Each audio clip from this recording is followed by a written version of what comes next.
Ang susunod na programa ay nagpapatuloy dahil sa ating mga partners and supporters ng Greg Durante Ministry.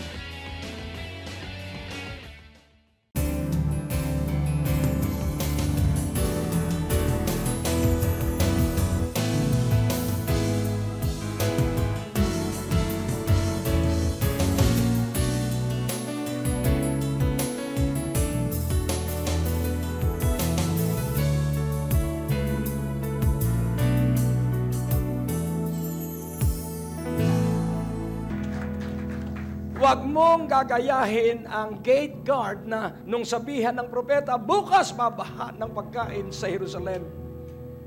Huwag mong sayangin ang iyong pagdalo sapagkat pag sinabi ng mga ngaral, mangyayari ito. As I speak, God shall perform. Amen? Eh, huwag mo nga akalaing ito'y biruan. Hindi pwede ang biruan sa bahay ng Panginoon. Amen? Amen! Hallelujah! Oh, purihin ang Panginoon. Kung tatawa kayo, ang tawanan mo ay ang demonyo.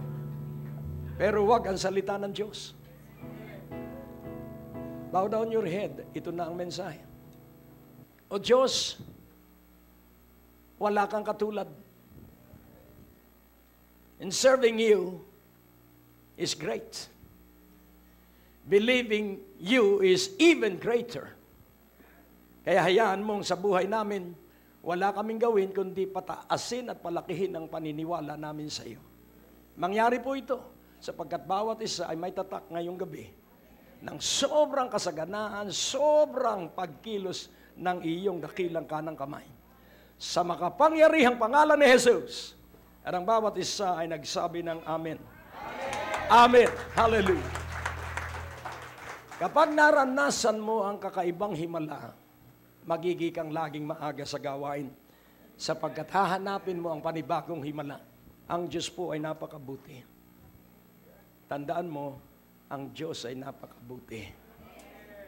Hindi po ako nagsasayang ng oras at lalong hindi ko sasayangin ang inyong oras. Hindi rin ako nagsasayang ng lakas at hindi ko rin sasayangin ang inyong lakas.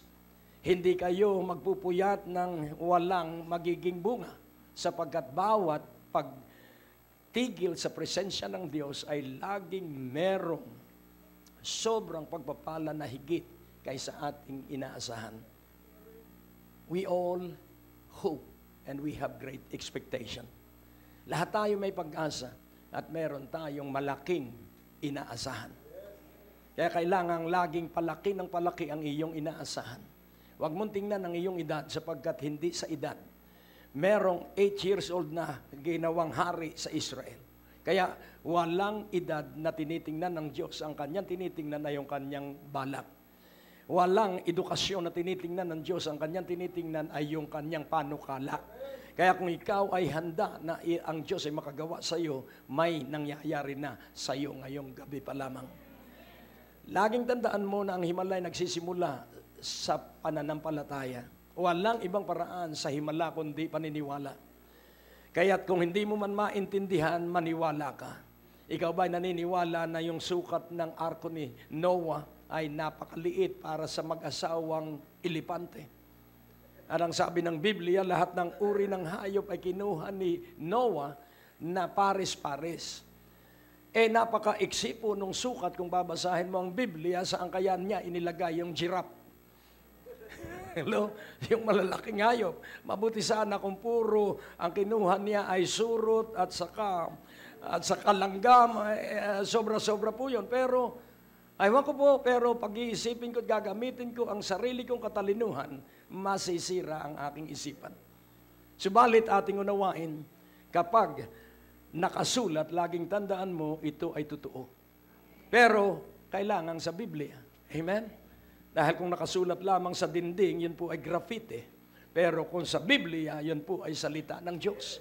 Tingnan mo uli ang iyong katabi. Sabihin mo, ito ang gabi mo. Ito ang gabi mo that God will reverse. He will turn you from poverty to richness. From sickness to health and healing. Amen? Kaya laging meron kang inaasahan. Amen? At lahat ng utang mo'y mababayaran mo. At magugulat ang pinagkakautangan mo Dahil bayad ka na, kaya pauutangin ka uli at sabihin mo, hindi na ako paluloko sa iyo. Amen? Sapagkat ang nangungutang ay alipin ng nagpapautang. Kaya ngayong gabi ang simula na mababayaran mo ang lahat ng iyong utang, gaano man niyang kalaki. Amen, hallelujah. At ngayong gabi, kung nangungupahan ka, ang Diyos bibigyan ka ng sarili mong bahay. Sapagkat ang Diyos ay nagmamahal sa bawat isa sa atin at ang Kanya lamang hinihintay ay paniniwala. Paniniwala. Paniniwala. Your belief system has to work. Sapagkat lahat sa buhay ay paniniwala. Kaya ka narito dahil ikay naniniwala na narito ang Diyos. Bagamat ang Diyos ay nasa lahat ng dako, espesyal ang presensya niya ngayong gabi. Espesyal ang gagawin ng Diyos ngayong gabi. Sapagkat hindi ikaw narito dahil ginusto mo, ikay narito dahil ginusto ng Diyos. At basta gusto ng Diyos, mag-abang ka lang. Luluha ka hindi sa kalungkutan. Luluha ka sa sobrang kagalakan. Maiiyak ka dahil hindi naman tayo karapat-dapat, pero bakit tayo ay pinagpapala ng Diyos nang hindi natin kayang unawain? Salamat sa isang amen. Kaya nga po, unawain nating mabuti. Sa Matthew 17:20. Matthew 17:20. Mateo 17:20. At ang sabi po dito, and Jesus said unto them, because of your unbelief. For verily I say unto you, if you have faith as a grain of mustard seed, you shall say unto this mountain, remove hence to yonder place, and it shall remove. And nothing shall be impossible unto you. I-underline po natin yung word unbelief at yung word na faith at yung word na say. So ano-ano yung iyong i-underline? Unbelief, faith, and then say. Dito po sa tatlong salitang ito, nandyan po ang laman ng lahat ng himalang gagawin ng Diyos sa iyong buhay. So ano ang gagawin mo sa unbelief? Aalisin mo yung UN. At pag inalis mo yung UN, yung dalawang letra, ano ang matitira? Belief. So, kapag ang bawat isa sa atin naniniwala, ano ang mangyayari? Ito ay mauuwi sa pananalig. At kapag tayong naniniwala ay nananalig sa Diyos, tandaan mo na ang iyong pananalig ay binhi. If you have faith as a grain of mustard seed, so ang iyo pong belief, ang iyo pong faith ay seed. Sabihin mo seed. Sabihin mo seed. At kapag itinanim mo ang buto o binhi, ito po ay tutubo. At ito po ay mamumunga. At ikaw ay may aanihin.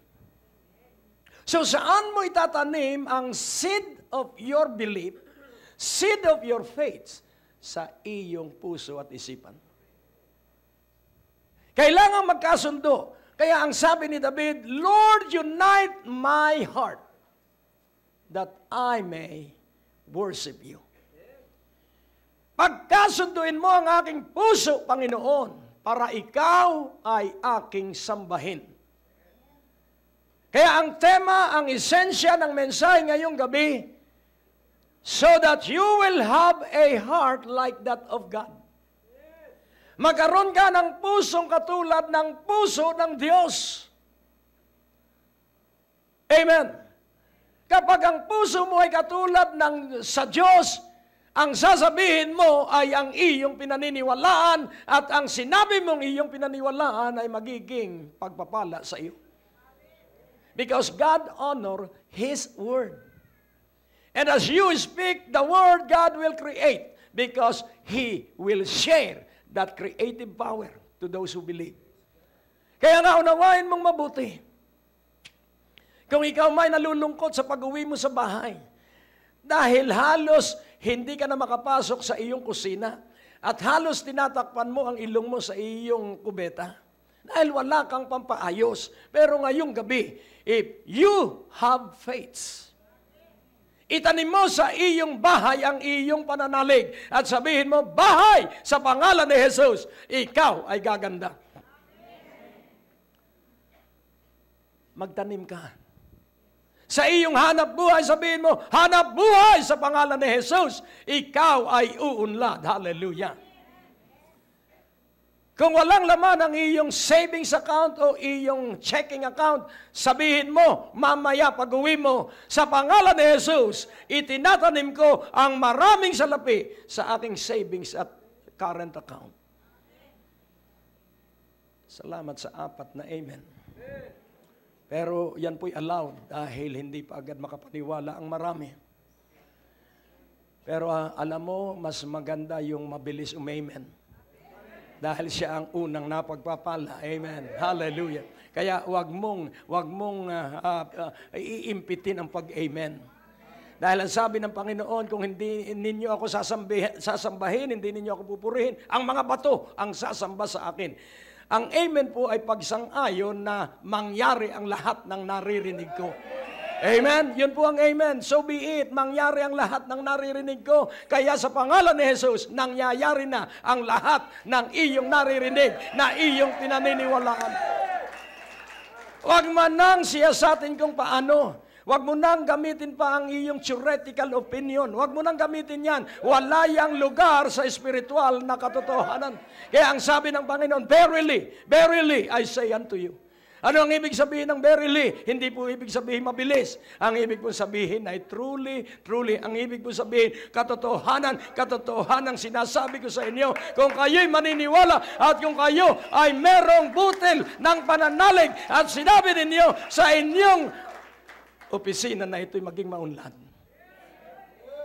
Mangyayari. At pag nakita mong naayos na ang iyong kubeta sa mahimalang paraan, wala nang magiging imposible sa iyo. Isang karanasan ng himala.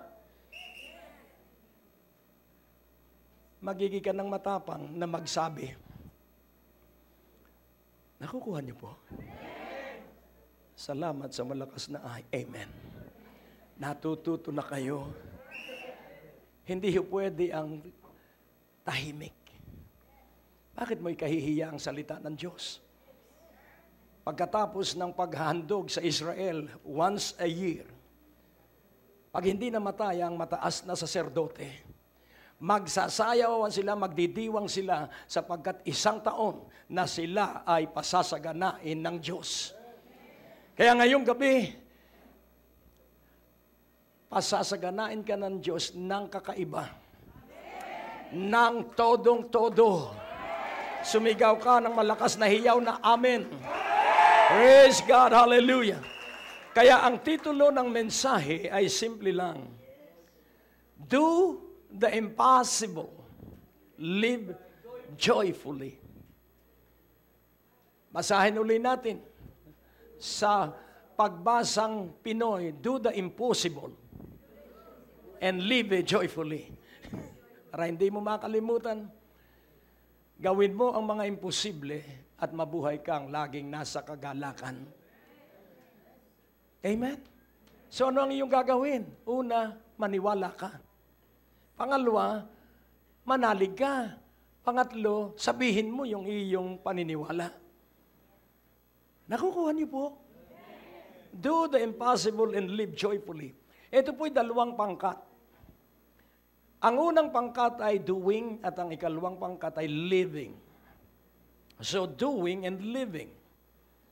Maliwanag po ang Biblia. If you be willing and obedient, you shall partake the best of the land. Ito po ang ipakikiusap ko sa inyo. Alisin mo yung pagbabaka sakali. Sa pananampalataya po, walang baka sakali. Sa pananampalataya po ay 100% sure. Ulitin kong muli, walang aksidente sa Diyos. At nais kong unang inyong maunawaan na ikaw ay labis na iniibig ng Diyos, kaya ang bugtong niyang anak mismo ang kanyang ibinigay sa iyo at sa akin. Magdududa ka pa ba sa pag-ibig ng Diyos? Pwede naman niyang ipadala si Gabriel na arkanghel. O di kaya ay si Miguel na arkanghel.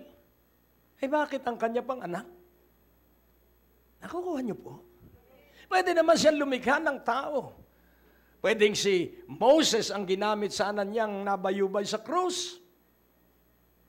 Pero may requirement ang katubusan. Kailangang walang kasalanan, kailangang walang kapintasan, kailangan napakalinis at walang batik at walang karumihan yung tutubos sa sangkatauhan at iisa lamang ang qualified. Ang Panginoong Hesus. Maging sa pagbubukas ng mga selyo sa Book of Revelation, umiiyak si John the Beloved at ang sabi niya, hindi ko alam sino ang magbubukas ng selyo. Hindi ako karapat-dapat. Pero pansinin po natin, napakaalam ni John the Beloved, pero hindi siya qualified na buksan ng selyo. At nagpakita ang leon ng tribo ng Judah. Sa lumang tipan, the tribe of Levi, yun po ang mga saserdote. Pero sa bagong tipan, from the tribe of Judah comes the priesthood. And Jesus is the high priest and we are the priest. Amen po ba? Ang ibig po sabihin na tayo mga saserdote, we have the right to access the throne room of grace. Kaya lahat ng problema mo, dalhin mo sa trono ng biyaya. Lahat ng karamdaman mo, dalhin mo sa trono ng biyaya. Lahat ng problema mo sa buhay, dalhin mo sa trono ng biyaya. At doon ay may kalutasan. Oh, ang Diyos po ay napakabuti. Kaya alam mo, ito lang, payo lang kapatid. Kung dadalo ka ng revival, huwag lulugo-lugo na kinakapa mo ang iyong batok. Eh ano ba ang identification mo sa iyong sarili? You are a child of the Most High God. You are the man of God. You are the woman of God. So mabuhay ka na mukhang anak ka ng Diyos, hindi anak ng dyablo. Ano ba ang mukha ng anak ng dyablo? Ang unang palatandaan ng mga anak ng dyablo, murmuring. Yung word na murmuring ay pag parang ahas. Hindi mo maiintindihan yung syllable dahil walang syllable. Na ibig sabihin, reklamo ng reklamo. Wala na lamang ginagawa sa maghapon kundi reklamo ng reklamo.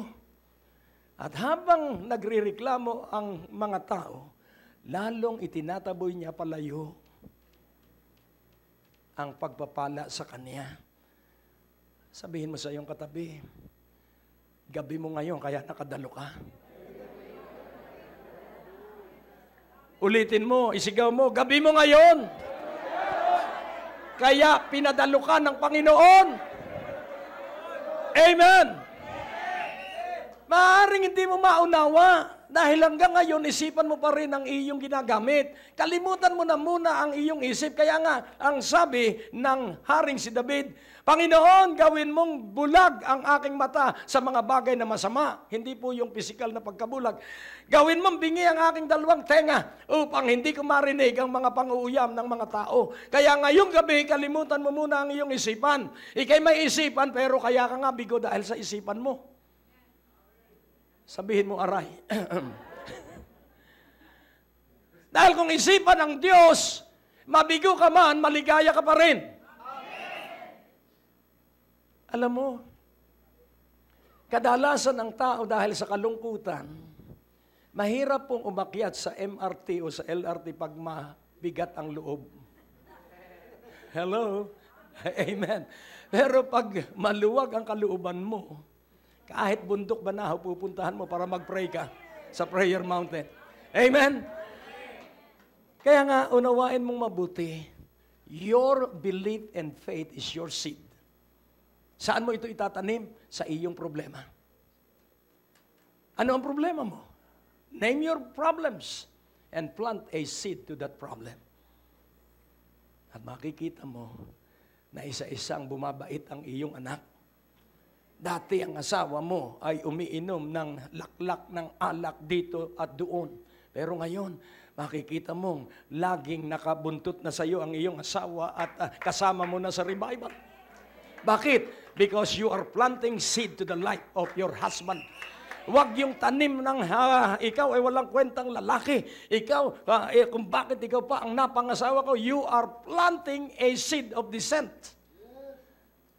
Hello? So lalo siyang nagre-rebelde because he identify himself with what he is hearing from you. Iyong iminomolde yung iyong asawa sa sinasabi mo. Batugan. Kaya aanihin mo yung iyong itinanim. Kaya magiging batugan ng iyong asawa. Wala nang amen. What you believe? Your faith is your seed. Kaya sabihin mo sa iyong anak, anak, ikaw ang pinakamabait na anak. O, purihin ng Panginoon. That is planting seed. Sabihin mo sa iyong katabi, yan ang pagtatanim ng binhi. At ang binhi ay ang salita ng Diyos at ang mabubuting salita. Glory. So ang unang bahagi ay, what are we going to do? So the purpose of this message is for us to have a heart after God's own heart. Ang layunin ng mensaheng ito para ikaw ay magkaroon ng puso na ang hinahangad mo ay ang puso ng Diyos. Kung tutulad ka rin lang, huwag sa puso ni Pastor Greg. Tularan nating lahat ay ang puso ng Diyos. Amen po ba? Huwag mong hugutin ang kaligayahan mo sa iyong mga kasambahay. Ang kaligayahan natin ay galing lamang sa Diyos. Kaya marami pong nalulungkot dahil umasa sila na paliligayahin sila ng kanilang anak. Good kung paliligayahin ka ng iyong anak. Pero kadalasan po, ang mga anak mo ay may sariling pamilya at darating ang huling panahon na kayo na uling mag-asawa. Kaya mangarap ka na ang bahay mo ay may elevator o escalator. Nakukuha niyo po?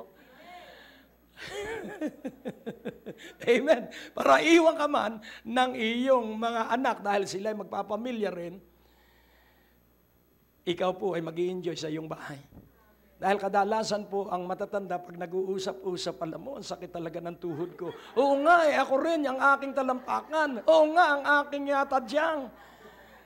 At sasabihin naman ng isa, ang akin na may bato, kaywan ko ba talaga sigurong ganyan ang tumatanda? Hindi po totoo yun. What you plant into by means of your mouth, yun po ang iyong aanihin. Sabihin mo salamat dahil itong mga batang ito hindi alam ang pagtanda. Ang pagtanda pala napakasaya. Para po sa pagpapatuloy ng programang ito, kailangan po namin ng inyong panalangin at pinansyal na suporta. Sa bawat kaloob ng inyong ipapadala, anuman ang halaga, bibigyan po namin kayo ng anointing oil bilang pasasalamat sa inyong pagtulong at pagsuporta sa Greg Durante Ministries. Ang natapos na palatuntunan ay nagpapatuloy dahil sa inyong mga pinansyal na kaloob na ibinibigay sa Greg Durante Ministries.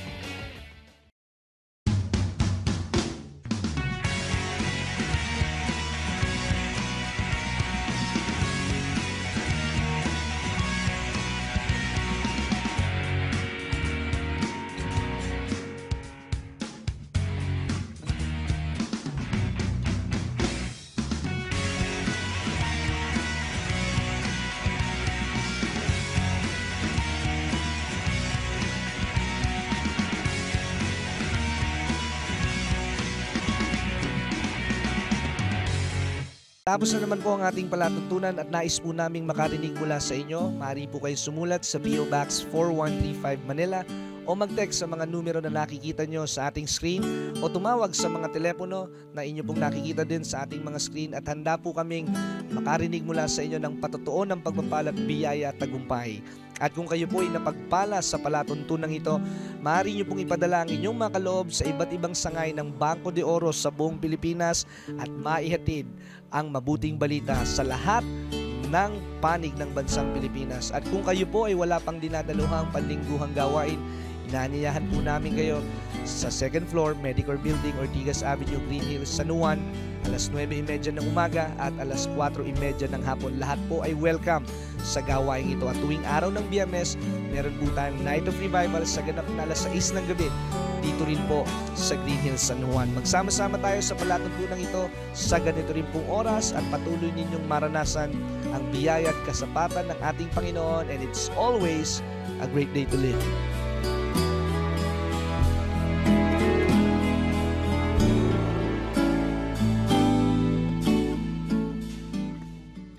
Ang susunod na programa ay nagpapatuloy dahil sa ating mga partners and supporters ng Greg Durante Ministry.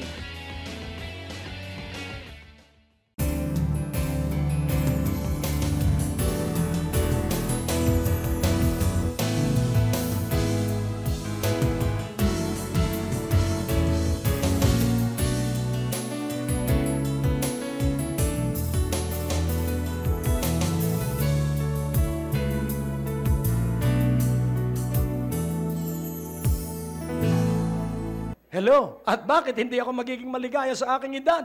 Ay lagi akong may 20% discount plus 12% na VAT kapag i-present ko yung senior citizen na aking. So napakayaman ko dahil kasosyo ako ng mga kakainan. Hello? So kailangan kayo maging maligaya sa buhay sapagkat saan ka pa magiging maligaya? Kapag hindi ka maligaya ngayon, ay sa langit ay maligaya ang mga nakatira doon. Kaya dito pa lang, mabuhay ka na sa langit. Magsanay ka ng maligaya sa ibabaw pa lang ng lupa. Kaya nga sabi ni Apostol Pablo, naranasan ko ang maghikahos at naranasan ko rin ang managana, naranasan ko magutom at naranasan ko ang mabusog. Sa lahat ng ito, natutunan ko. In every experience, there will be a learning lesson. Natutunan ko at ano ang dapat matutunan? Contentment. Contentment, because we don't have the power. We cannot control situations and circumstances. Kaya anuman ang mangyari sa atin, let us be content because godliness with contentment is great gain. Ang maka-Diyos na pag-ugaling may kasiyahan ay pambihirang pakinabang. Ika'y nakikinabang sa sandaling ika'y magpuri sa Diyos sa gitna ng pagkalugi mo. Ika'y makikinabang sa sandali na mahalin mo pa rin ang asawa mo kahit ikaw ay minura kanina. Hallelujah. Do I speak sense? No, I'm not speaking sense. I'm speaking truths. Because sense pertains to our intellect. But truth pertains to the heart of God. Amen. Hallelujah! In Jesus' name. Ngayon, unawain natin. Una, God is training us to develop us into the likeness of His Son. At ito ang nakita ko. Ang unang training ay solitude. Sabihin mo sa iyong katabi, solitude. Yun lang word na soli. At yung tude ay dalawang salita. Soli, nag-iisa. Sorry, pero pag naghiwa-hiwalay tayo, solo ka na doon sa iyong pagbibiyahe. Pero yung attitude mo ay napakahalaga. Always live joyfully with Jesus. Sapagkat 24/7, laging kasama natin ang Panginoon. Kaya nga yung training sa pagiging mag-isa. Solitude. Baka sa iyong pamilya, ikaw lang ang born again. Baka sa inyong simbahan, ikaw lang naniniwala sa revival. So, solo ka. Kaya sa iyong pananampalataya, ikaw ay nag-iisa. Pero ito sasabihin ko sa iyo, hindi mo sila mapipilit na dumalo ng revival sapagkat meron silang ibang pangunawa. Ito po, kilala mo ba ang Magsaysay awardee 10 years ago? Hindi, ano po? Kilala mo ba ang Nobel Peace Prize winner last year? Hindi, ano po?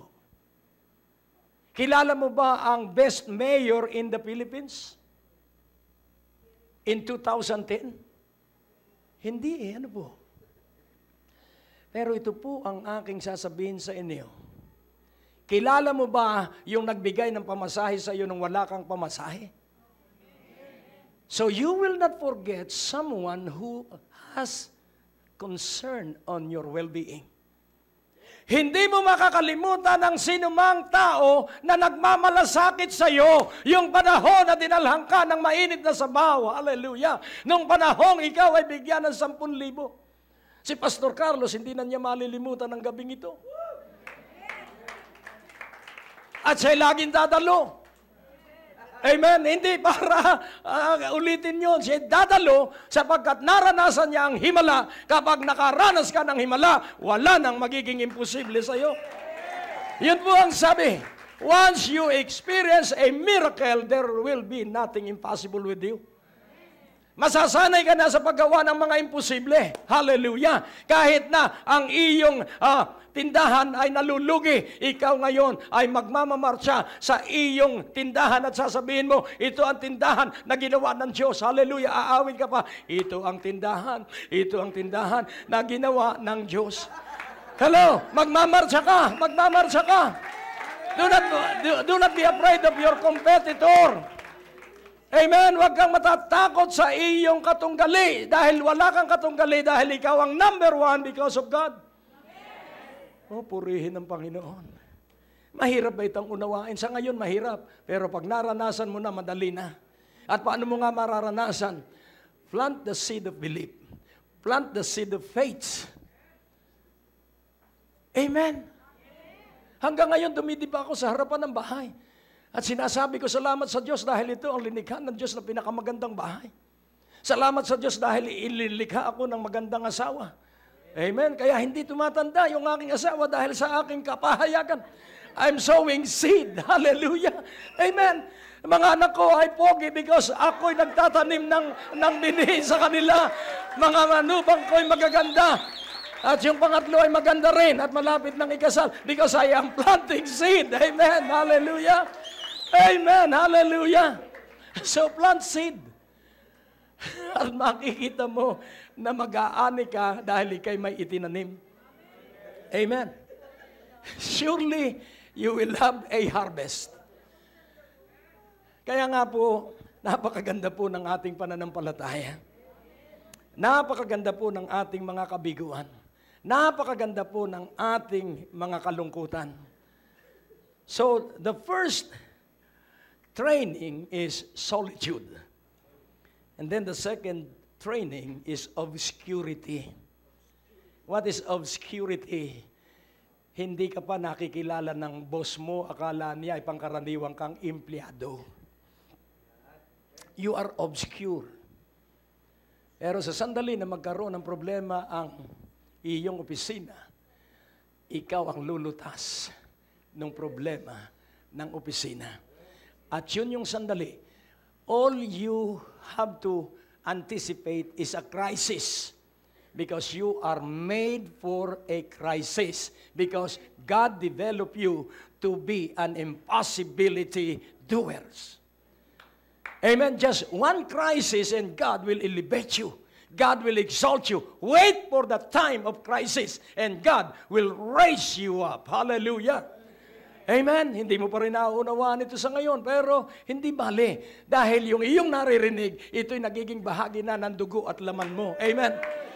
Nais ko pong ipaunawa sa inyo, pag kumain ka ng 3 ulam, hindi mo malalasahan yung 3. Ang tawag po sa Quezon doon, sa 3 ulam ay lino. Alam niyo ang lino, pagkain baboy, pag pinagsama-sama mo at napanis. Kaya nga, pag kumain ka ng 3 ulam, hindi mo malalasahan ang 3 ulam. Bakit? Sapagkat yung lasa na maanghang at yung lasang maalat at yung lasang matamis naghahalo-halo. Pero laging tandaan mo, yung asukal ng matamis na kinain mo ay nasa dugo mo, yung alap na kinain mo doon sa iyong putahing iniulam ay nasa dugo mo, at maging yung mantika ay nasa dugo mo. Pero hindi mo inunawa kung paano pupunta ito sa iyong dugo. Ganon din ang salita ng Diyos. Habang nakikinig ka, ito'y nagiging bahagi ng iyong dugo at laman. Hallelujah! At ikaw ay naaapektuhan ng hindi mo namamalayan. O purihin ng Panginoon. I'm so intense in preaching because you are intense in desiring. If you are not hungering and if you are not thirsty, I cannot preach this way. Gutom ka. Sapagkat ang lupa, pag umulan ng umulan, ang lupa ay sabik na uminom. At dahil ikay tigang, kaya ikaw ay sabik na tanggapin ang salita ng Diyos. Hallelujah!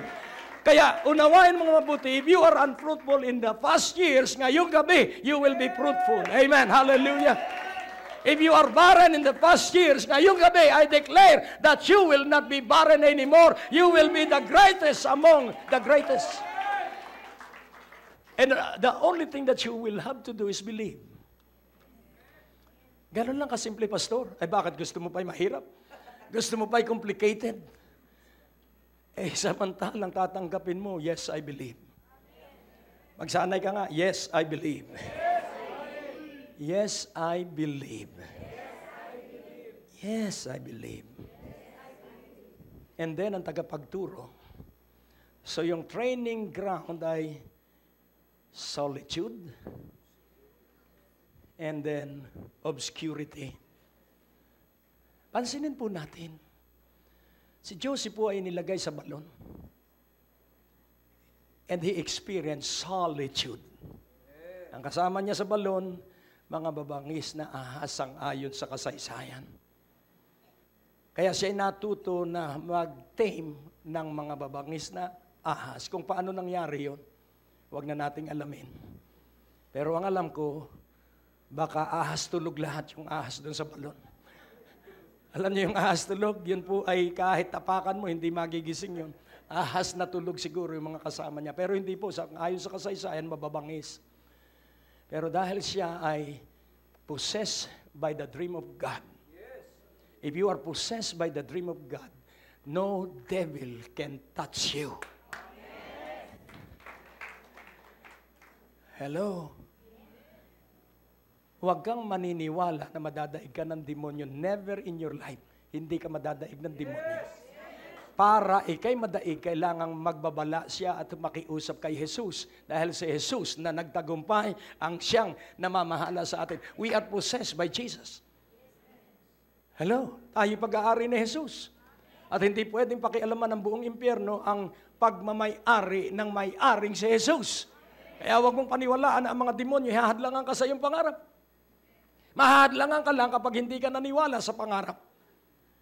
Nakapaninira lamang ang kaaway at pag tayo'y nag-alinlangan.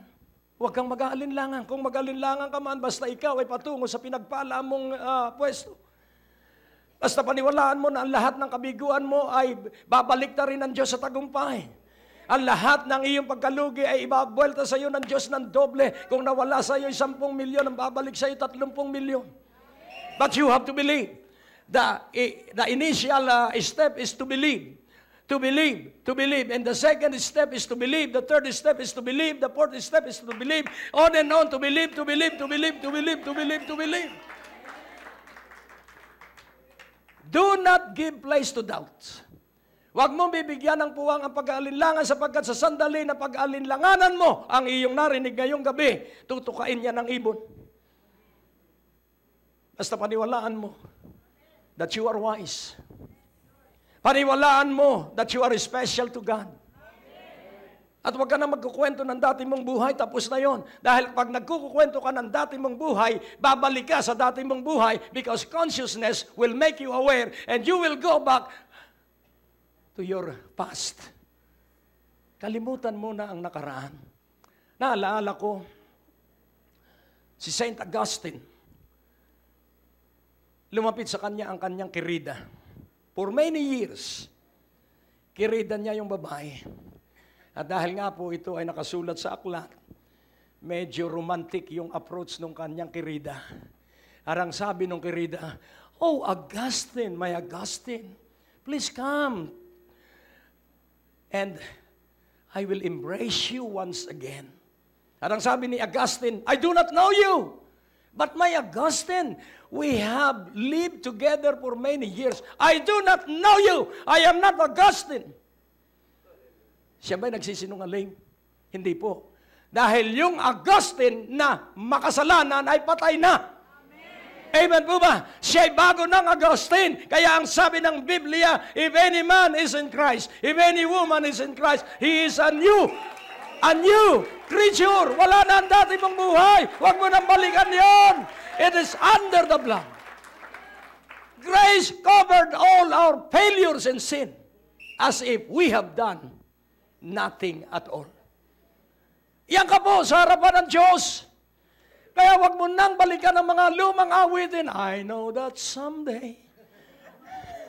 Hello? Umawit ka na.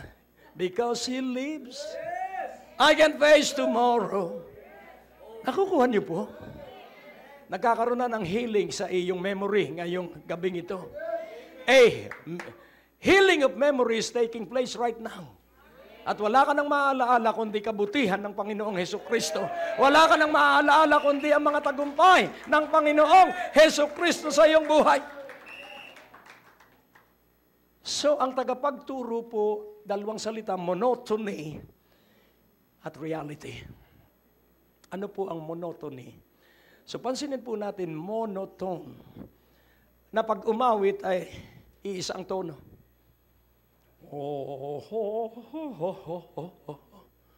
Si Mr. Bean yun. Monotone. Na ibig sabihin pa ulit-ulit. Nanonood raw pala. Totoo, nanonood ako dahil ako'y taong katulad ninyo. Huwag mo sabihin, hindi ka nanonood. Dahil pag inilipat mo ang channel, madadaanan mo yon at matutuwa ka rin.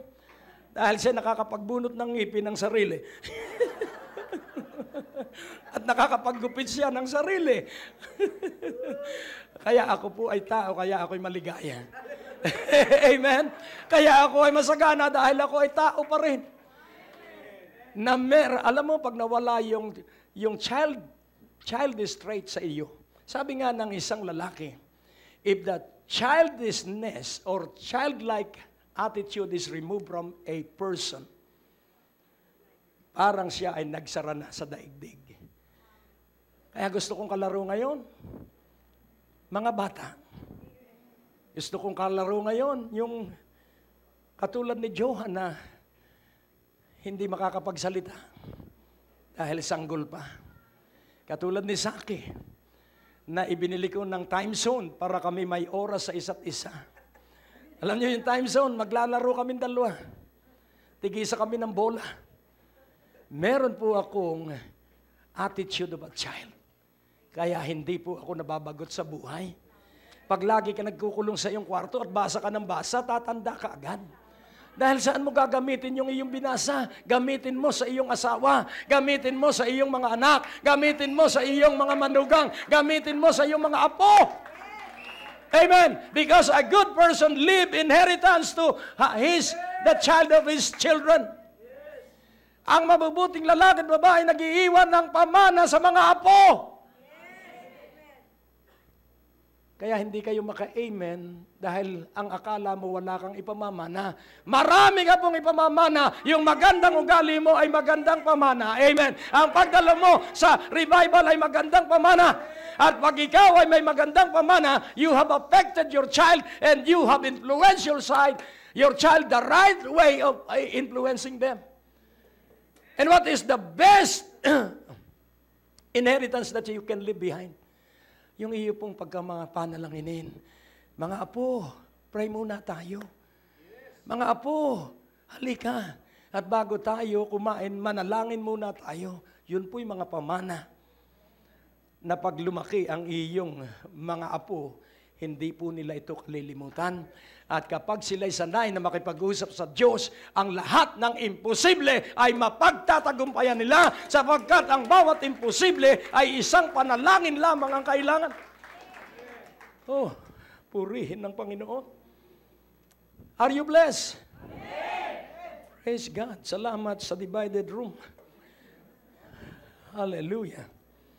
Dahil kalahati ay na-bless at kalahati ay uncommitted. Pero maganda po ito sapagkat magkakaroon din ng commitment later on pag-uwi ninyo sa bahay. At ang unang test na kayo ay natuto mamaya sa pagsakay ninyo sa siksikang bus at sa pagdadrive ninyo sa siksikang traffic kung may natutunan ka. At ang isang mabisang pagkatuto, perfection is by patience. Sakdal ka at mature ka kapag ikay matiisin at hindi ka na naninigaw. May natutunan ka sa revival kapag napipigil mo na ang iyong dila. Tingnan mo ang iyong katabi. Salamat at dumalo tayo. Praise God. Satan and his demons cannot touch you because you are possessed by Jesus. So live daily, 24/7, filled always with the Holy Spirit. At paano mo mararaman ay kay puspos ng Espiritu? Ikaw po ay nasasanay ng sumayaw. Ikaw po ay nasasanay ng laging magdiwang sa Panginoon. Ikaw po ay nasasanay pagdating ng masamang balita. You are not affected of bad report sapagkat nakatingin ka ay sa good report after the solution of the bad report. Laging patungo sa kabutihan ng masama. Salamat sa isang amen. Pero kung hindi po sa kasamaan, hindi ko natutunan ang kabutihan. Kung hindi sa pagkabigo, hindi ko natutunan ang tagumpay. Kung hindi sa masasamang ugaling tao, hindi ko natutunan kung paano gumanda ang ugali. There will be no comparison kung lahat tayo ay 5 feet tall. Walang pagkakaiba. Sapagkat magkakapantay tayo ng taas. Pero hindi nga po ganun ang pagkalikha. Merong 4'11", merong 6'9". Minsan nasa supermarket ako sa Makati at bilang Pilipino humahanga ka at nakakita ako ng Norwegian na napakataas, siguro 8-footer. At sabi ko, wow, you are very tall.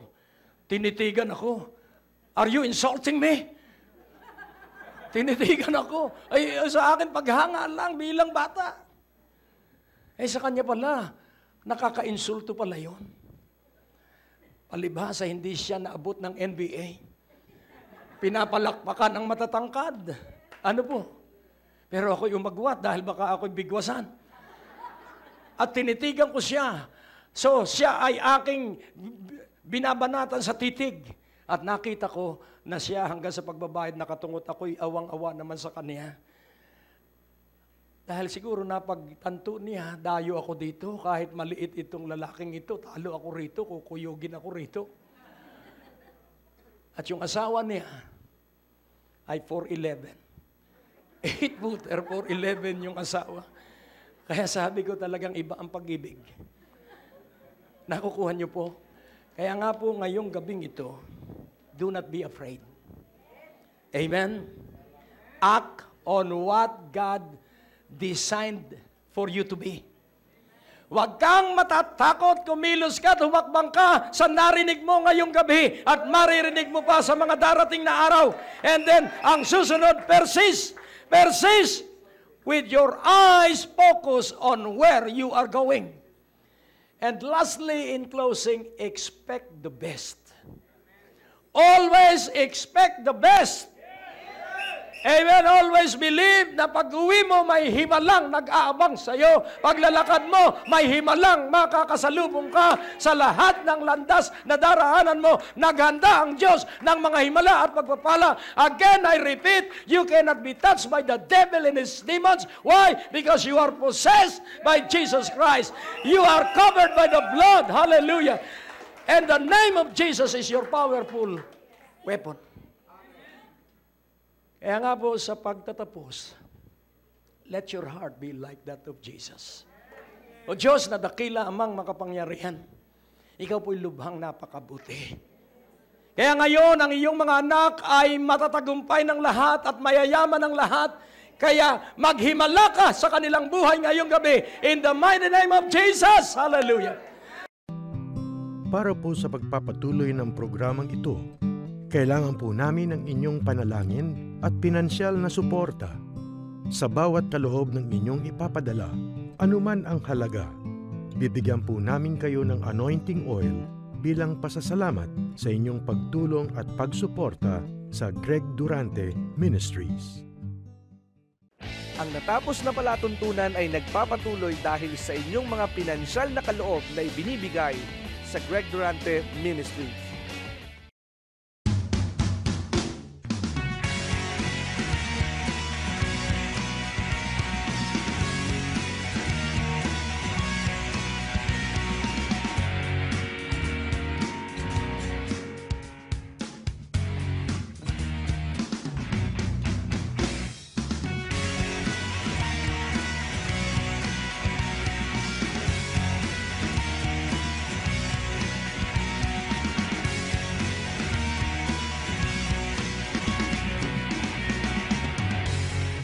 Tapos na naman po ang ating palatuntunan at nais po naming makarinig mula sa inyo. Maaari po kayo sumulat sa PO Box 4135 Manila o mag-text sa mga numero na nakikita nyo sa ating screen o tumawag sa mga telepono na inyo pong nakikita din sa ating mga screen at handa po kaming makarinig mula sa inyo ng patotoo ng pagpapala at biyaya at tagumpay. At kung kayo po ay napagpala sa palatuntunang ito, maaari nyo pong ipadala ang inyong mga kaloob sa iba't ibang sangay ng Bangko de Oro sa buong Pilipinas at maihatid ang mabuting balita sa lahat ng panig ng bansang Pilipinas. At kung kayo po ay wala pang dinadaluhang panlingguhang gawain, inaanyayahan po namin kayo sa 2nd floor, Medicor Building, Ortigas Avenue, Green Hills, San Juan, alas 9:30 ng umaga at alas 4:30 ng hapon. Lahat po ay welcome sa gawain ito. At tuwing araw ng Biyernes, meron po tayong Night of Revival sa ganap na alas 6 ng gabi. Dito rin po sa Green Hills, San Juan. Magsama-sama tayo sa palatuntunan ito sa ganito rin pong oras at patuloy ninyong maranasan ang biyaya at kasapatan ng ating Panginoon, and it's always a great day to live.